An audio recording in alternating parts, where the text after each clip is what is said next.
Hari Minggu, hari Tuhan, hari suci dan teduh.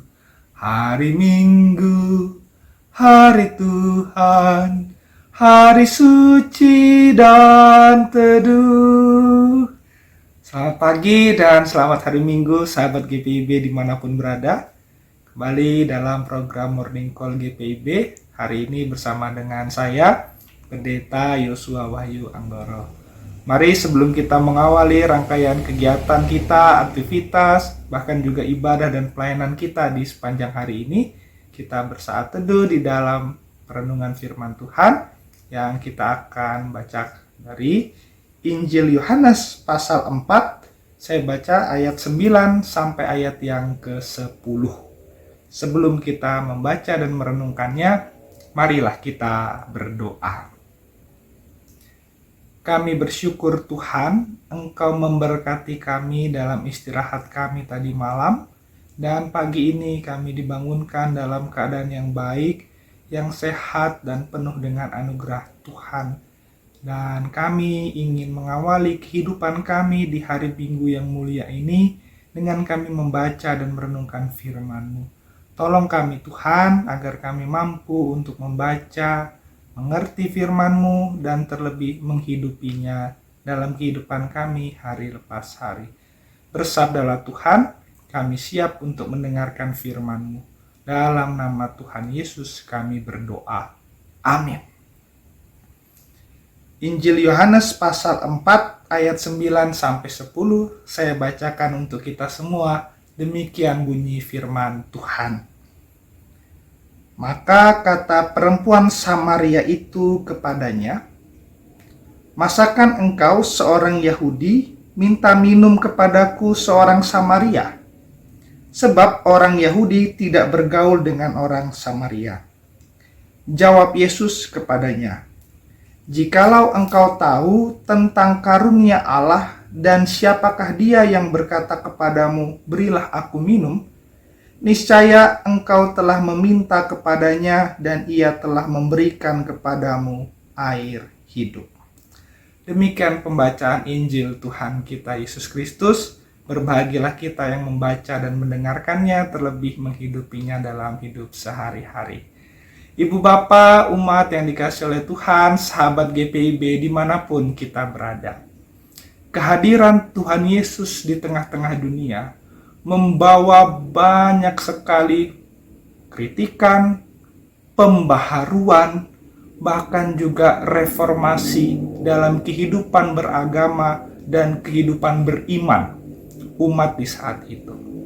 Salah satunya ada di bacaan kita. Ketika kita lihat konteks ceritanya berada dalam Tuhan Yesus yang hendak melakukan perjalanan pelayanannya, dan ia dengan sengaja melintasi daerah Samaria. Daerah Samaria itu daerah Israel di bagian utara.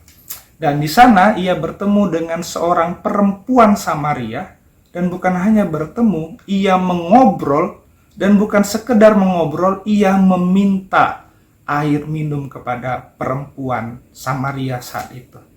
Dan di bacaan kita ada sebuah kekagetan yang dialami oleh perempuan itu ketika ia bertanya, "Masa engkau seorang Yahudi minta minum kepadaku seorang Samaria?" Dan di ayat 9 dijelaskan di dalam kurung, "Sebab orang Yahudi tidak bergaul dengan orang Samaria."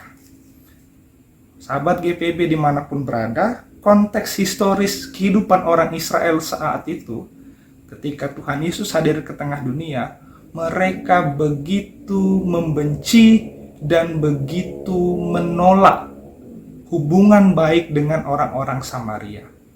Pertanyaannya, siapa itu orang Samaria sebenarnya? Orang Samaria sebetulnya dari hubungan sejarah, mereka adalah keluarga dan saudara-saudara dari orang-orang Israel sendiri. Tapi mereka dulunya adalah orang Israel Utara, dan ketika akhirnya Israel Utara jatuh ke tangan Asyur, mereka dibuang oleh bangsa Asyur dan mulailah mereka hidup dalam perkawinan campuran dengan bangsa-bangsa lain. Itu yang pertama yang ada menjadi kebencian orang Israel, yang terutama bagian selatan, karena mereka merasa orang-orang Samaria bukan lagi orang-orang yang murni, yang kudus, karena mereka sudah bercampur dengan bangsa-bangsa lain. Yang kedua adalah dalam sejarahnya ketika orang Israel kembali dari pembuangan ke Babel dan hendak melakukan pembangunan Bait Allah, mereka mendapatkan tantangan, yang tantangannya itu berasal dari orang-orang Samaria. Nah, itu nanti Bapak Ibu bisa baca kembali di kitab Ezra dan Nehemia. Tapi ini ada kebencian, ada stigma yang dihidupi turun-temurun oleh orang Israel kepada orang-orang Samaria. Adanya stigma negatif, adanya pandangan yang merendahkan kepada orang-orang Samaria yang membuat di mata orang Israel, orang-orang Samaria, apalagi perempuan Samaria, tidak dianggap pada level dan derajat yang sama dengan orang Israel, orang Yahudi, apalagi laki-laki. Makanya ketika Tuhan Yesus bertanya, mengobrol, bahkan meminta tolong kepada perempuan Samaria, itu menimbulkan kekagetan. Tapi Tuhan Yesus menjawab, jawabannya luar biasa. Jawaban Tuhan Yesus menunjukkan bahwa anugerah Tuhan itu diberikan kepada bangsa-bangsa lain, termasuk orang-orang Samaria. Karena ketika ia katakan, niscaya engkau telah meminta kepadanya dan ia memberikan kepadamu air hidup. Bahasa air hidup ini menunjukkan bahwa kasih karunia Tuhan pun menyapa mereka orang-orang Samaria. Orang-orang yang sering dianggap rendah, orang-orang yang dianggap tadi tidak kudus dan dianggap tidak dalam relasi yang bagus dengan orang-orang Yahudi, orang-orang Israel. Nah, Ibu Bapak yang dikasihi oleh Tuhan, kehadiran Tuhan Yesus ingin memutuskan sekat itu. Ingin menunjukkan kepada umat Israel, umat Yahudi, bahwa kasih itu jauh lebih besar daripada stigma dan sekat yang sudah dihidupi ratusan tahun. Namun sayangnya, Ibu Bapak yang dikasihi Tuhan, manusia, bukan hanya zaman dulu, bahkan sampai sekarang saat ini, kita masih lebih sering hidup dalam stigma-stigma negatif, pandangan-pandangan negatif tentang orang, tentang kelompok-kelompok yang berada di luar diri kita. Sebagai orang Kristen, mungkin kita punya stigma negatif terhadap orang yang agamanya beda dengan kita. Kita bisa saja menganggap misalnya saudara-saudara umat muslim, wah orang-orang muslim ini kasar, teroris, wah orang-orang Hindu tuh menyembah pohon, wah orang-orang Buddha itu dewanya gemuk dan sebagainya. Stigma hinaan-hinaan itu. Bahkan Bapak Ibu, saudara-saudara, sahabat GPIB, di usia saya yang masih singkat di bumi ini, sudah sering sekali saya mendengar stigma-stigma yang dihidupi dan disampaikan dari dalam lingkungan gereja oleh orang-orang gereja sendiri tentang suku-suku yang berbeda. Contohnya nih, wah orang-orang Jawa tuh cuman berani ngomong di belakang aja, nusuk dari belakang. Wah orang-orang Cina tuh kaya-kaya karena pelit-pelit. Wah orang-orang Sunda itu ada uang abang sayang, nggak ada uang abang ditendang. Wah, orang-orang Batak itu kasar-kasar banyak ngomong. Wah, orang-orang Manado itu parlente, kebanyakan gaya. Wah, orang-orang Ambon itu kasar, keras. Wah, cowok-cowoknya tukang selingkuh. Wah, orang-orang Timor itu eksklusif, keras kepala, kepala batu. Wah, orang-orang Dayak itu pemalas. Wah, orang-orang Papua itu pemalas, kasar, bodoh-bodoh semuanya. Berbagai banyak stigma-stigma sering sekali dilontarkan oleh orang-orang Kristen, oleh anak-anak Tuhan. Bahkan jangan-jangan kita pun, Ibu Bapak dan saya, masih menghidupi dan pernah melontarkan stigma-stigma negatif seperti itu kepada kelompok-kelompok lain di luar kita. Pertanyaannya, bisa nggak kita membangun relasi yang baik, relasi yang tepat, relasi yang penuh kasih dengan orang lain, jika dari dalam diri, kepala, dan hati kita punya stigma negatif terhadap orang itu? Tidak bisa. Tidak akan pernah bisa.